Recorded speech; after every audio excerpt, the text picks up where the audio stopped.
നമസ്കാരം. എന്താ കഥയിലേക്ക് സ്വാഗതം. ഇന്ന് എന്താ കഥ ചർച്ച ചെയ്യുന്നത് കോട്ടയത്തെ സ്ഥിതിഗതികളെ കുറിച്ചാണ്. എനിക്കൊപ്പം ദിലീപുണ്ട്, ജോബിൻസ് ഐസക് ഉണ്ട്. കോട്ടയം കോൺഗ്രസിൻ്റെയും കേരള കോൺഗ്രസിൻ്റെയും ഒരു ഹൃദയഭൂമിയാണ്. മധ്യ കേരളത്തിലെ ഈ പ്രദേശം ഇടതുപക്ഷവും വലതുപക്ഷവും മാറി മാറി ജയിച്ച ഒരു സ്ഥലം. കോൺഗ്രസിൻ്റെയും കേരള കോൺഗ്രസിൻ്റെയും ശക്തി കേന്ദ്രമാണെന്ന് അവകാശപ്പെടുന്നുണ്ടെങ്കിലും പാർലമെൻറ്റിൽ പല തവണ LDF അവിടെ മികച്ച വിജയം നേടിയിട്ടുണ്ട് എന്നും പറയാം. 1957-ലും 62-ലും മാത്യു മണിയങ്ങാടൻ എന്ന കോൺഗ്രസ് നേതാവ് ജയിക്കുന്നു. 67-ൽ CPIM അവിടെ തിരിച്ചു പിടിക്കുന്നു ആ സീറ്റ് KM അബ്രഹാമിലൂടെ. 1971-ൽ വർക്കി ജോർജ്, 77-ലും 80-ലും സ്കറിയ തോമസ്, ഇവർ രണ്ടുപേരും കേരള കോൺഗ്രസ് നേതാക്കളായിരുന്നു. 84-ൽ അന്നത്തെ SFI നേതാവ് സുരേഷ് കുറുപ്പ് ഗംഭീരമായ വിജയം നേടുന്നു. കേരളത്തിലെ മിക്കവാറും മണ്ഡലങ്ങളിൽ UDF ജയിച്ചപ്പോൾ LDFന് അഭിമാനം കാത്തു 84-ൽ സുരേഷ് കുറുപ്പ്. പിന്നെ 3 വർഷം 89-ലും 91-ലും 96-ലും രമേശ് ചെന്നിത്തല കോൺഗ്രസ് നേതാവ് ജയിക്കുന്നു. വീണ്ടും സുരേഷ് കുറുപ്പിന്റെ ഊഴം ഹാട്രിക് വിജയം. 89-ലും 99-ലും 2004-ലും സുരേഷ് കുറുപ്പ് ജയിക്കുന്നു.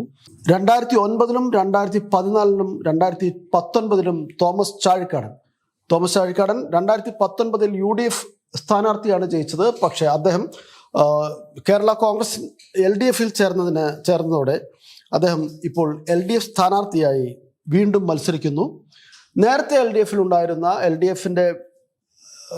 LDFിൽ നിന്ന് ഇടുക്കി ലോക്സഭാ മണ്ഡലത്തിൽ വിജയിച്ച ഫ്രാൻസിസ് ജോർജ് ആണ് ഇപ്പോൾ ചാഴിക്കാടൻ്റെ എതിരാളി.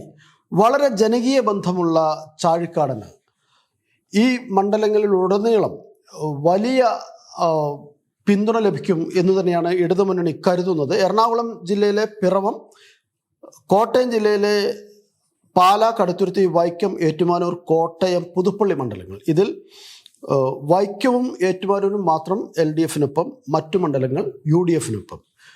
ദിലീപിലേക്ക് വരാം.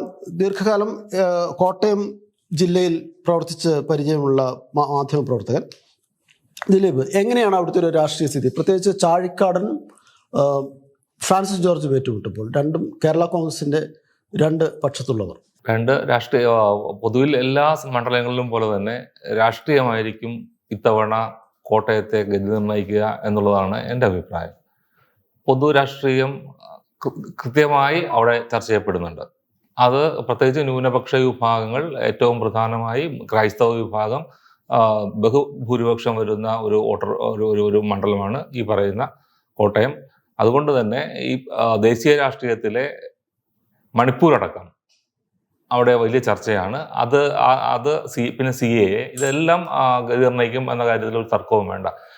ഇപ്പോൾ നേരത്തെ പറഞ്ഞതുപോലെ നിലവിൽ ഇപ്പോൾ LDF അംഗമാണ് തോമസ് ചാഴിക്കാടൻ. പക്ഷെ കഴിഞ്ഞ പ്രാവശ്യം UDFിന്റെ പാനലിൽ നിന്നാണ് ജയിച്ചതിന് ശേഷം തോമസ് ചാഴിക്കാടൻ തനിച്ച് വരികയല്ല ചെയ്തത്. കേരള കോൺഗ്രസ് രാഷ്ട്രീയ നിലപാടെടുത്ത് LDFിനൊപ്പം ചേർന്ന് പ്രവർത്തിച്ചതോടെ തോമസ് ചാഴിക്കാടനും LDFിനൊപ്പം വരികയുണ്ടായത്. തോമസ് ചാഴിക്കാടൻ്റെ ഒരു ഗുണം ഡൗൺ ടു എർത്ത് ആണ്. എന്നുവെച്ചാൽ ഏത് ചായക്കടയിൽ പോയിരുന്നാലും ഒരു 10 പേരെ പേരെടുത്ത് വിളിക്കാൻ കഴിയുന്ന ബന്ധം ആ മണ്ഡലത്തിൽ തോമസ് ചാഴിക്കാടനുണ്ട്. അത്തരം ഒരു ജനകീയനാണ്. അത് തീർച്ചയായും തോമസ് ചാഴിക്കാടനും മുതൽക്കൂട്ടാവും. മറ്റൊന്ന്, കേരള കോൺഗ്രസിന്റെ ശക്തി ഏറ്റവും പ്രധാനമായിട്ട് നിലനിൽക്കുന്ന ഒരു മണ്ഡലമാണ് കോട്ടയം. അതുകൊണ്ട് തന്നെ കഴിഞ്ഞ പ്രാവശ്യം UDFിന്റെ ഒപ്പം ആണ് എങ്കിലും കേരള കോൺഗ്രസ് LDFിനൊപ്പം വന്നതോടെ ആ ശക്തി LDFിനൊപ്പം ചേർന്നിരിക്കുകയാണ്. അത് തീർച്ചയായും LDFിന് മേൽക്കൈ സമ്മാനിക്കുമെന്നാണ് ഞാൻ കരുതുന്നത്. ജോബിൻസ്, കാർഷിക മേഖലയാണ് കോട്ടയം, പ്രത്യേകിച്ച് റബ്ബർ കൃഷി വ്യാപകമായുള്ള, ഇന്ത്യയിൽ തന്നെ റബ്ബർ കൃഷി ഏറ്റവും കൂടുതലുള്ള ഒരു മേഖല. ഈ റബ്ബർ കർഷകരോട് കോൺഗ്രസും കേരളത്തിലെ വലതുപക്ഷവും ഒക്കെ ചെയ്ത ഒരു വലിയ ചതിയുടെ ചരിത്രം കൂടിയുണ്ട്. ആ പ്രദേശത്തുള്ള ജനങ്ങളുടെ വരുമാനത്തിൽ വലിയ ഇടിവ് വരുത്തുന്ന തരത്തിൽ ആസിയാൻ കരാർ വരുന്നു. ഈ വിഷയം ഇപ്പോൾ ആ മണ്ഡലത്തിൽ, താങ്കൾ അവിടുത്തെ വോട്ടർ കൂടിയാണല്ലോ, ആ മണ്ഡലത്തിൽ ചർച്ചയാവുന്നുണ്ട്. ഇടയ്ക്ക് മുഖ്യമന്ത്രി ആ നവകേരള സദസ്സിനിടെ റബ്ബർ വിഷയം വളരെ ശക്തമായി എടുത്ത് ചർച്ചയാക്കുകയും ചെയ്തൊരു പശ്ചാത്തലത്തിൽ എന്ത് തോന്നുന്നു? അത് വളരെ ശരിയായിട്ടുള്ളൊരു കാര്യമാണ്. കാരണം വെച്ചാൽ ഇപ്പോൾ ദിലീപേട്ടൻ പറഞ്ഞ പോലെ തന്നെ കേരള കോൺഗ്രസും ഇടതുപക്ഷവും തമ്മിലുള്ളൊരു സഹകരണം കേവലമായ ഒരു രാഷ്ട്രീയ കക്ഷികൾ തമ്മിലുള്ള ഒരു ബന്ധം എന്നതിനേക്കാൾ ഉപരിയായിട്ട് ഇത്തരം ചില ഇഷ്യൂ ബേസ്ഡ് ആയിട്ടുള്ള വ്യത്യസ്ത ജനവിഭാഗങ്ങൾ തമ്മിലുള്ള അല്ലെങ്കിൽ ഈ പറയുന്ന പോലെ ജനങ്ങളുടെ ജീവൽ പ്രശ്നങ്ങൾ, കാർഷിക പ്രശ്നങ്ങൾ, ഇതുമായൊക്കെ ചേർന്ന ഒരു സഹകരണം കൂടിയാണ് വരുന്നത്. അതിനകത്ത് ഈ പറയുന്ന പോലെ ദീർഘകാലം കേരള കോൺഗ്രസുമായി സഹകരിച്ചു, ഒരുമിച്ചൊരു മുന്നണിയായി നിന്നു. പക്ഷേ അവർ പ്രതിനിധാനം ചെയ്യുന്ന ജനവിഭാഗങ്ങൾ, പ്രത്യേകിച്ചും കർഷക ജനവിഭാഗങ്ങൾക്ക് വളരെ നിരാശ ആണ് കോൺഗ്രസുമായിട്ടുള്ള ബന്ധത്തിൽ ഉണ്ടായിട്ടുള്ളത്. കേന്ദ്രത്തിൽ കോൺഗ്രസ് ഭരിച്ചപ്പോഴും സംസ്ഥാനം ഭരിച്ചപ്പോഴും ഏറ്റവും അവരുടെ ജീവൽ പ്രശ്നമായ കാർഷിക മേഖലയിൽ, റബ്ബർ മാത്രമല്ല, മലയോര മേഖലയിലൊക്കെ ഉള്ള മറ്റു തോട്ടവിള കൃഷി, ഇതിലെല്ലാം എന്നാ താങ്ങുവില നിർണ്ണയിക്കുന്നതിനടക്കം നിരുത്തരവാദപരമായ സമീപനം. അതുപോലെ ആസിയൻ കരാർ, അത് മുമ്പ് അന്ന് ഇടതുപക്ഷം വളരെ വ്യക്തമായി ഇതിൻ്റെ ആപത്ത് ചൂണ്ടിക്കാണിച്ചിരുന്നതാണ്. അന്ന് കേരള കോൺഗ്രസിൽ തന്നെ ഒരു വിഭാഗത്തിന് ഇതിനെ സംബന്ധിച്ച് ഇതിൻ്റെ ആശങ്കകൾ അവർ പങ്കുവച്ചിരുന്നതാണ്.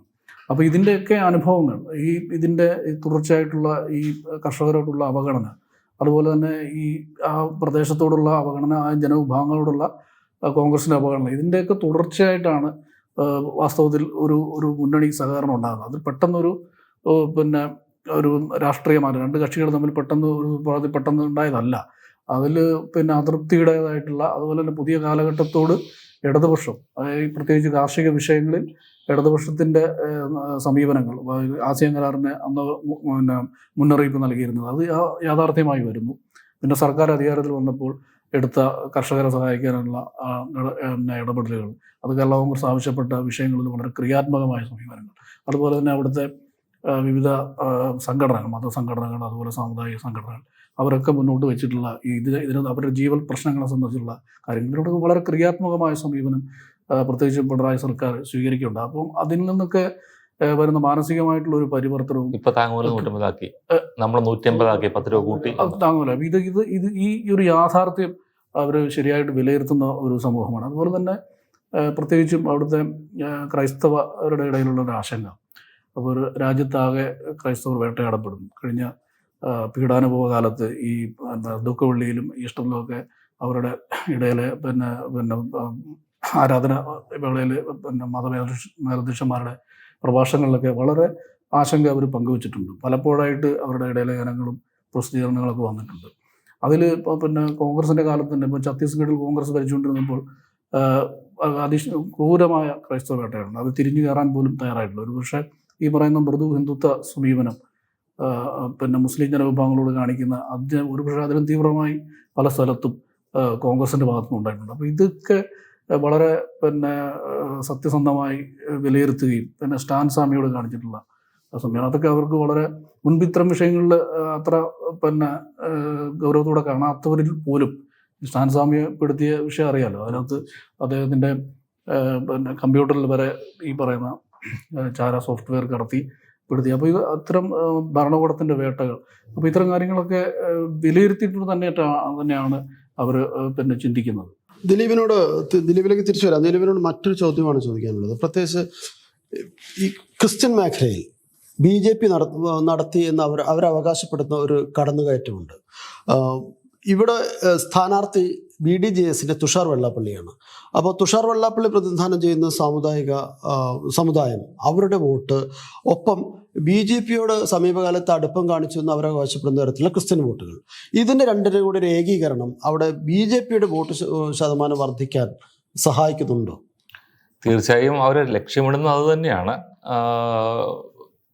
ക്രൈസ്തവ വിഭാഗത്തിലെ ചിലവർ, ഇപ്പം നമുക്കറിയാലോ, 2 മത പുരോഹിതന്മാർ BJPയിൽ ചേർന്നതായിട്ട് അവരെ പുറത്താക്കി. അത് വേറെ കാര്യം. അങ്ങനെ ചെറിയ ക്രിസംഖി എന്നൊക്കെ നമ്മൾ തമാശയ്ക്ക് പറയുന്നത് പോലെ, അല്ലെങ്കിൽ ചില വിഭാഗം കളിയാക്കി പറയുന്ന പോലെ ചെറിയൊരു വിഷയമുണ്ട്. പക്ഷെ എനിക്ക് തോന്നുന്നത് SRP എന്ന് പറഞ്ഞാൽ ഈ പറയുന്ന SNDPയുടെ ഒരു മുൻ രാഷ്ട്രീയ പ്രസ്ഥാനമാണ്. അതിൻ്റെ ഒരു കേളിഭൂമിയായിരുന്നു കോട്ടയം. NDP.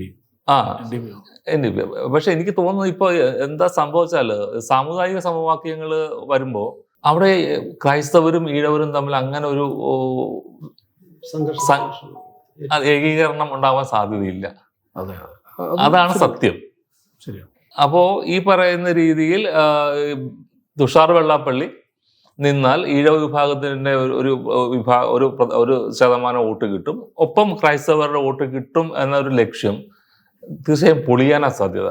തന്നെയല്ല, ഇപ്പൊ നേരത്തെ ജോബിൻസ് പറഞ്ഞ പോലെ ക്രൈസ്തവ വിഭാഗം നമ്മൾ ഈ പറയുന്ന പോലെ ഒന്നുമല്ല. അതിന്റെ ജനവിഭാഗങ്ങൾക്ക് ആശങ്ക വളരെ വലുതാണ്. നമ്മൾ ഡീപ്പ് റൂട്ടഡ് ആണ് അതൊക്കെ. അവർക്ക് അങ്ങനെ ഒരു BJP-യുടെ താതാത്മ്യം പ്രാപിക്കാൻ കഴിയുമോ? കുറച്ച് പേര് വേറെന്തോ ലക്ഷ്യത്തിൽ ചെയ്യുന്നു അതിൽ കവിഞ്ഞാൽ അങ്ങനെ ചെയ്യാൻ കഴിയുമോ എന്ന് എനിക്ക് സംശയമാണ്. തീർച്ചയായും BJP-യുടെ ഈ പറയുന്ന ലക്ഷ്യം അവിടെ പൊളിയാനാണ് സാധ്യത. തന്നെയുമല്ല, ഈഴ വിഭാഗത്തിൽ നിന്ന് പോലും ഈ പറയുന്ന നേട്ടം തുഷാറിന് ഉണ്ടാവില്ല എന്നാണ് എൻ്റെ ഒരു കണക്കുകൂട്ടൽ. ജോബിൻസ്, ഈ മണിപ്പൂർ ഉൾപ്പെടെയുള്ള വിഷയങ്ങൾ അവിടുത്തെ ക്രിസ്ത്യൻ വിഭാഗങ്ങൾക്കിടയിൽ വലിയ ആശങ്ക വർത്തിയിട്ടുണ്ട്. ക്രിസ്ത്യൻ വേട്ട വ്യാപകമായി രാജ്യത്ത് നടക്കുന്ന ക്രിസ്ത്യൻ വേട്ടയും അവിടെ ചർച്ചയാവുന്നുണ്ട്. ഈ തൊട്ടപ്പുറത്തെ മണ്ഡലത്തിൽ PC ജോർജ് BJP-യുടെ ഭാഗമാവുന്നു. അദ്ദേഹം BJP-യുമായിട്ട് വളരെ ശക്തമായി പ്രവർത്തിക്കുന്നുണ്ട്. അതിൻ്റെയൊക്കെ ഒരു ഇമ്പാക്റ്റ് ഈ കോട്ടയം മണ്ഡലത്തിലേക്ക് വരുമെന്ന ഒരു പ്രതീക്ഷ BJP-ക്ക് ഉണ്ട്. പക്ഷെ അത് എത്രത്തോളം അത് സാധ്യമാവും? അത് അവരുടെ ഒരു പ്രതീക്ഷയായിട്ട് തന്നെ അവശേഷിക്കാനാണ് സാധ്യത. ദിലീപേട്ടൻ പറഞ്ഞ പോലെ വളരെ സീരിയസ് ആയിട്ട് ഇത്തരം വിഷയങ്ങളെ സമീപിക്കുന്ന ഒരു ജനവിഭാഗങ്ങളാണ്. അവരുടെ പിന്നെ സഭാ നേതൃത്വം, രാഷ്ട്രീയ നേതൃത്വം ഒക്കെ ഇത്തരം കാര്യങ്ങൾ വളരെ ഗൗരവത്തോടെ, സഭാ നേതൃത്വത്തെ സംബന്ധിച്ച് ഈ രാജ്യത്തെമ്പാടും സ്ഥാപനങ്ങൾ നടത്തുന്ന, വിദ്യാഭ്യാസ സ്ഥാപനങ്ങൾ നടത്തുന്ന, ആതുര സേവന രംഗത്ത് പ്രവർത്തിക്കുന്ന ആളുകളാണ്. അവർക്ക് എന്താണ് ഇന്ത്യയിൽ സംഭവിക്കുന്നതിനെ സംബന്ധിച്ച് വ്യക്തമായ ധാരണയുണ്ട്. അപ്പോൾ അതിൻ്റെ അടിസ്ഥാനത്തിൽ തീർച്ചയായിട്ടും അവരുടെ ഈ സമൂഹം പ്രതികരിക്കുക തന്നെ ചെയ്യും.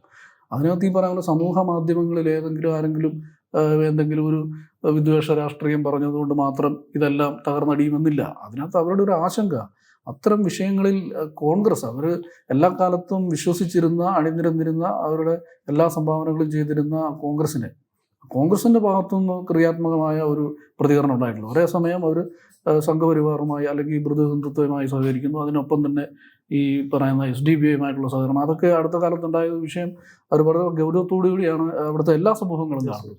അത് വളരെ സെക്കുലറായിട്ട് ചിന്തിക്കുന്ന ഒരു സമൂഹമാണ് അവിടെ. പ്രത്യേകിച്ചും ക്രിസ്ത്യൻ കമ്മ്യൂണിറ്റി പിന്നെ ആ പ്രദേശത്ത് വിദ്യാഭ്യാസ മേഖലയിൽ ഒക്കെ തുടങ്ങി, പള്ളിക്കൂടങ്ങളൊക്കെ തുടങ്ങി, സ്കൂളും കോളേജൊക്കെ തുടങ്ങി, അങ്ങനെ ഒരു ജനസമൂഹത്തെ ആകെ, ആ പ്രദേശത്തെ ആകെ, അതായത് പിന്നെ വിദ്യാഭ്യാസത്തിന്, വിജ്ഞാനത്തിൻ്റെ രംഗത്തേക്കൊക്കെ നയിച്ച സമൂഹമാണ്. അപ്പോൾ അവരെ സംബന്ധിച്ച് വളരെ ഗൗരവത്തോടെയാണ് ഈ വിഷയങ്ങളെ എല്ലാം നോക്കിക്കാണുന്നത്. അതിനകത്ത് ഏതെങ്കിലും സോഷ്യൽ മീഡിയയിൽ ഉണ്ടാകുന്ന ഒരു ഹൈപ്പോ, ഈ പറയുന്ന പോലെ ഒരു വർഗീയ ചേരിതിരിവോ ഒന്നും മാത്രമായിരിക്കില്ല. അവർ കൃത്യമായി പിന്നെ നമ്മുടെ രാജ്യത്തെ, സംസ്ഥാനത്തെ രാഷ്ട്രീയ സാഹചര്യങ്ങൾ വിലയിരുത്തി തന്നെയായിരിക്കും പ്രതികരിക്കുക. ഏതായാലും കോട്ടയം തികഞ്ഞ ഒരു രാഷ്ട്രീയ പോരാട്ടം നടക്കുന്ന ഒരു മണ്ഡലമാണ് കോട്ടയം. LDF-ന്റെ സ്ഥാനാർത്ഥി തോമസ് ചാഴിക്കാടൻ, വളരെ വിപുലമായ ജനകീയ ബന്ധങ്ങളുള്ള തോമസ് ചാഴിക്കാടൻ പ്രചാരണ രംഗത്ത് വളരെയധികം മുന്നോട്ട് പോയി എന്ന് തന്നെയാണ് മനസ്സിലാക്കാൻ കഴിയുന്നത്. ഒപ്പം ദേശീയ രാഷ്ട്രീയത്തിലെ വളരെ നിർണായകമായ വിഷയങ്ങൾ ഈ മണ്ഡലത്തിൽ സ്വാധീനം ചെലുത്തും. ഒപ്പം കർഷകരുടെ രോഷവും, പ്രത്യേകിച്ച് റബ്ബർ കർഷകരുടെ രോഷവും ഈ തെരഞ്ഞെടുപ്പിലെ വലിയ ചർച്ചയാവും. അതുകൊണ്ട് തന്നെ ഈ മണ്ഡലത്തിൽ LDF-ന്റെ സ്ഥിതി കൂടുതൽ സുരക്ഷിതമായി വരുന്നു എന്ന് തന്നെ വേണം അനുമാനിക്കാൻ. എന്താ കഥ ശ്രമിച്ച മുഴുവൻ പേർക്കും നന്ദി.